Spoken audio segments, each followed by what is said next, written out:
મિત્રો, મારું નામ સુરેશ છે. હું ગુજરાતમાંથી અમદાવાદ શહેરનો રહેવાસી છું. હું હાલમાં 24 વર્ષનો છું. મારું પેનિસ 7 ઇંચ લાંબુ અને 2.5 ઇંચ જાડું છે. હું ઇલેક્ટ્રિકલ શોપમાં કામ કરું છું અને ઇલેક્ટ્રિશિયન છું. આ ભાભીની હોટ સેક્સ સ્ટોરી થોડા મહિના પહેલાની છે. એક દિવસ હું મારી દુકાનમાં કામ કરતો હતો. એટલામાં એક સ્ત્રી આવી. તેણે પોતાના ઘરે લાઇટિંગનું કામ કરાવવાનું હતું. મારા શેઠે પેલી સ્ત્રી પાસેથી સરનામું લીધું અને કહ્યું કે એ માણસ તમારા ઘરે આવશે. તેણે કહ્યું, જલ્દી મોકલો, હું ઘણી મુશ્કેલીનો સામનો કરી રહ્યો છું. શેઠે હા પાડી અને તેને જવા કહ્યું. પછી શેઠે મને તે મહિલાનું સરનામું આપ્યું અને મને આ સરનામે જઈને તેનું કામ કરવા કહ્યું. હું સમજી ગયો કે શેઠ પેલી સ્ત્રીનું કામ સંભાળવાનું કહે છે. હું બપોરે 3 વાગ્યે તે મહિલાના ઘરે ગયો હતો. તેના ઘરની બહાર પહોંચ્યા પછી મેં બેલ વગાડી અને તેના આવવાની રાહ જોવા લાગ્યો. 1 મિનિટ પછી સ્ત્રીએ દરવાજો ખોલ્યો અને હું તેને જોતો જ રહ્યો. હમણાં જ મેં તેને ધ્યાનથી જોયું.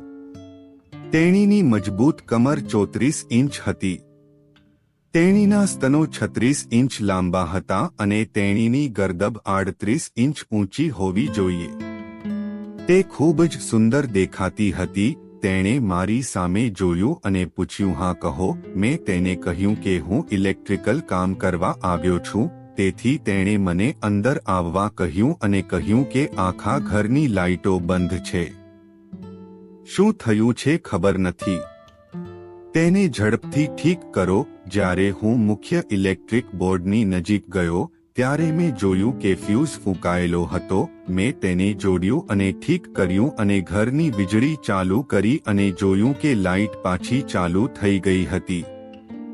હું બહારના રૂમમાં આવ્યો અને જોયું કે તે ત્યાં નથી. મેં બૂમ પાડીને કહ્યું, ભાભીજી, તમારું કામ થઈ ગયું. મારો અવાજ સાંભળીને ભાભીએ આવીને ઇલેક્ટ્રિક પંખો ચાલુ કરવાનો પ્રયત્ન કર્યો અને તેમને સંતોષ થયો. પછી તેણે મને કહ્યું, ઠીક છે, તમે બેસો.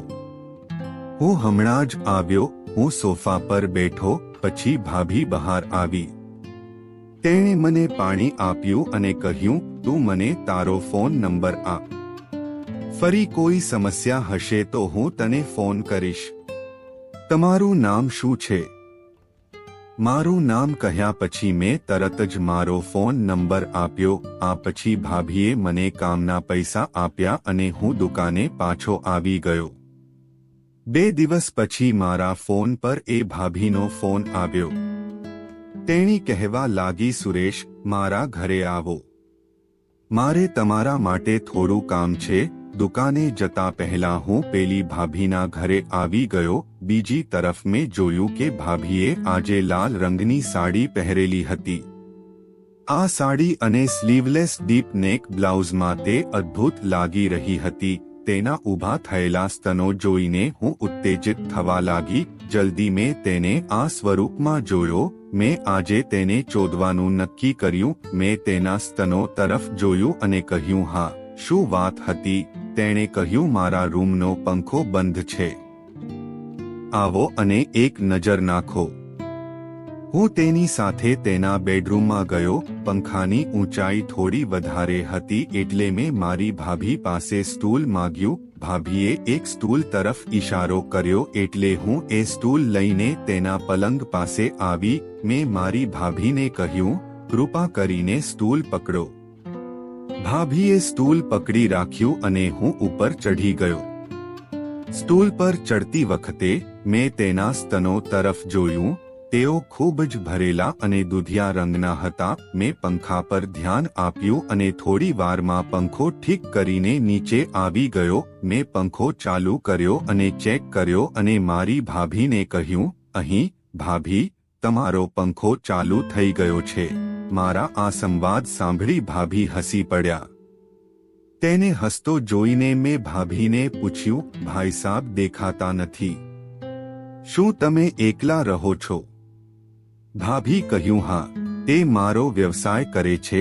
તે બહાર છે. મારો એક પુત્ર છે જે શાળાએ ગયો છે. આજે મારે દુકાનમાં કોઈ ખાસ કામ નહોતું, તેથી મેં ભાભી સાથે વાત કરવાનું શરૂ કર્યું. ભાભી કહ્યું, સુરેશ, તમે ચા પીશો? મેં કહ્યું, હા સર, કૃપા કરીને વધુ પૂછો. ભાભી ફરી હસ્યા અને રસોડામાં ગયા. થોડી વાર પછી અમે બંને સામસામે બેઠા અને ચા પીવા અને વાતો કરવા લાગ્યા. જ્યારે મેં ભાભીને તેનું નામ પૂછ્યું તો તેણે મને તેનું નામ હેમા કહ્યું. મેં પૂછ્યું, તમારા પતિ સાંજે ઘરે આવવા માટે સમર્થ હશે? ભાભીએ કહ્યું, અરે, મેં તમને કહ્યું હતું કે તે શહેરની બહાર છે. તે બહાર રહીને બિઝનેસ કરે છે. આના પર મેં તેને કહેવાનું શરૂ કર્યું, ભાભી, તમે ખૂબ સુંદર છો. તેણીએ મારી તરફ જોયું અને હસવા લાગ્યો. હિંમત ભેગી કરીને મેં વાત આગળ વધારી અને પૂછ્યું, તમારા પતિ કેટલા દિવસ તમારી સાથે રહે છે? તેણે ઉદાસીથી કહ્યું, તે અહીં મહિનામાં લગભગ 5 દિવસ રહેવા આવે છે. હું સમજી ગયો કે મારું કામ મારી ભાભી સાથે થઈ શકે. તે દિવસે હું ગયો, પણ થોડા દિવસો પછી મેં તેને મેસેજ કર્યો, ભાભી કેમ છો? ભાભીએ લખ્યું, હું ઠીક છું. કેમ છો સુરેશ? આ રીતે તેની સાથે મારી વાતચીત શરૂ થઈ. ભાભી મને જોક્સ મોકલતી અને હું પણ તેમને કંઈક ને કંઈક મોકલતી. એક દિવસ મેં ભૂલથી મારી ભાભીના ફોન પરથી બ્લુ ફિલ્મની ક્લિપ કાઢી નાખી. ભાભીએ એ ક્લિપ જોઈ અને મસ્ત હૈ લખીને પાછો મેસેજ કર્યો. જ્યારે મેં તેણીને સંમત થતા જોયા, મેં પૂછ્યું, શું તમે મારા મિત્ર બનશો? તેણીએ મને હા કહ્યું. હું આનાથી ખૂબ જ ખુશ હતો.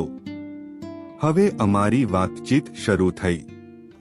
હું પણ તેના ઘરે જવા લાગ્યો. પછી એક દિવસ મેં તેને બહાર જવાનું કહ્યું.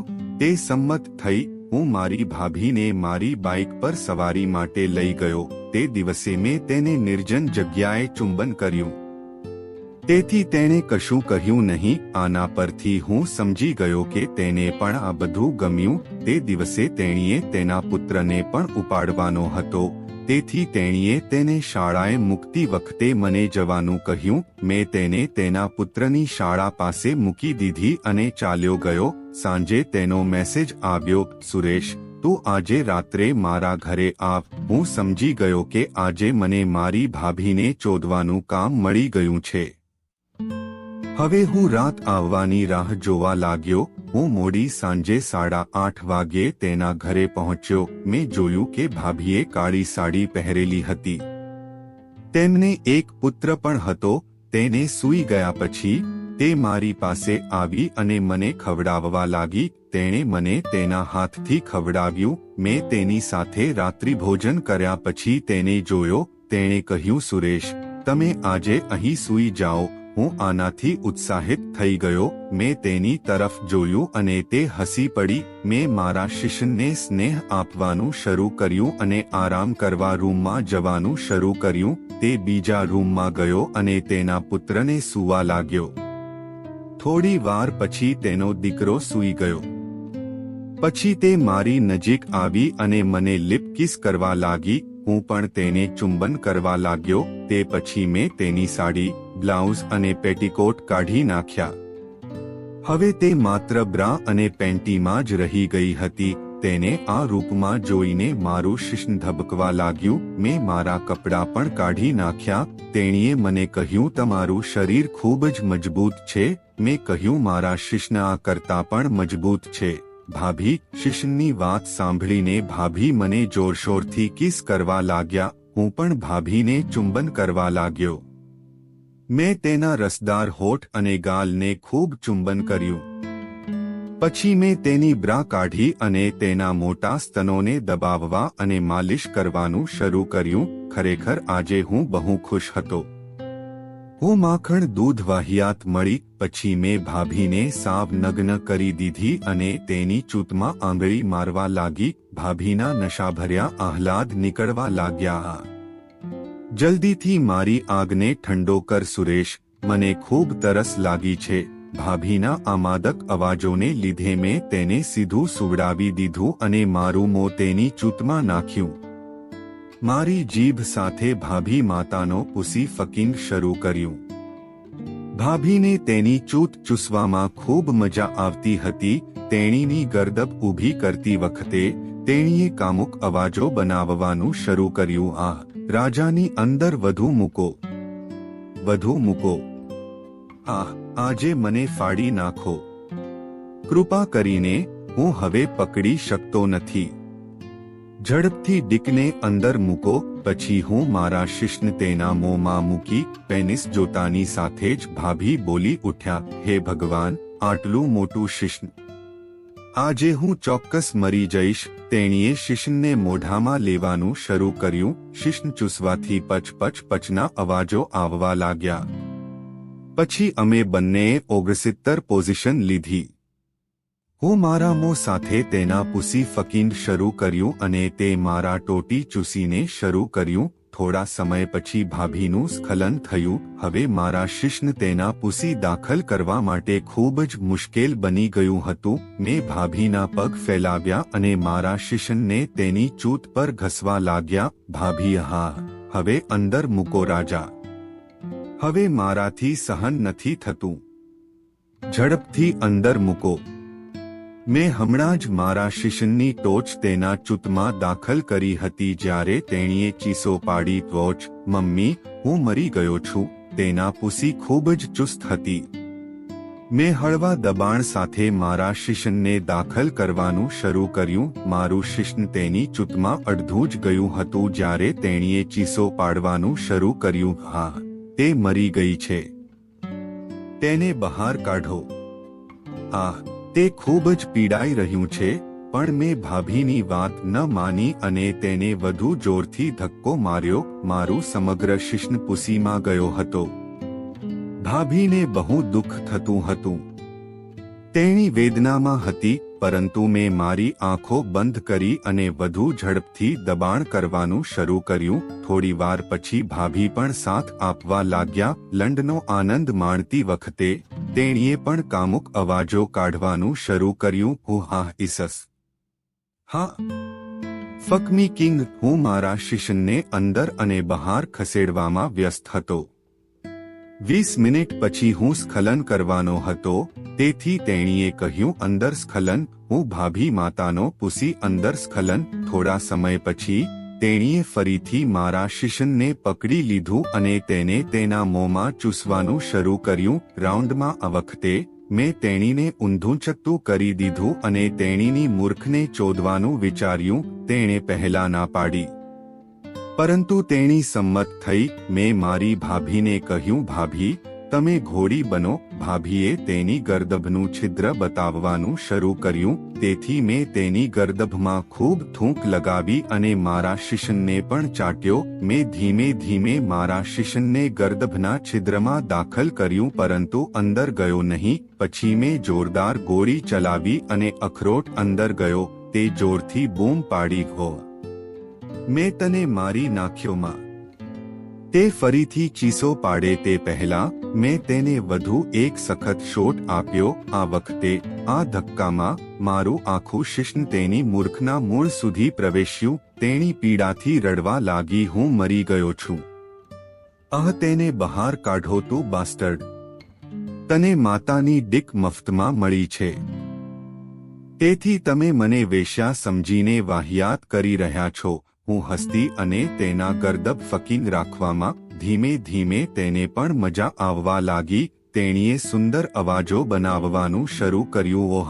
હું તને પ્રેમ કરું છું સુરેશ. મેં પણ કહ્યું, લવ યુ હેમા ડાર્લિંગ. મેં તેના ગર્દભને એટલું સખત માર્યું કે તેણીને ખૂબ આનંદ થયો. પછી તે રાત્રે મેં મારી ભાભીને 4 વાર ચોદ્યા અને તેની સાથે ખૂબ મજા કરી.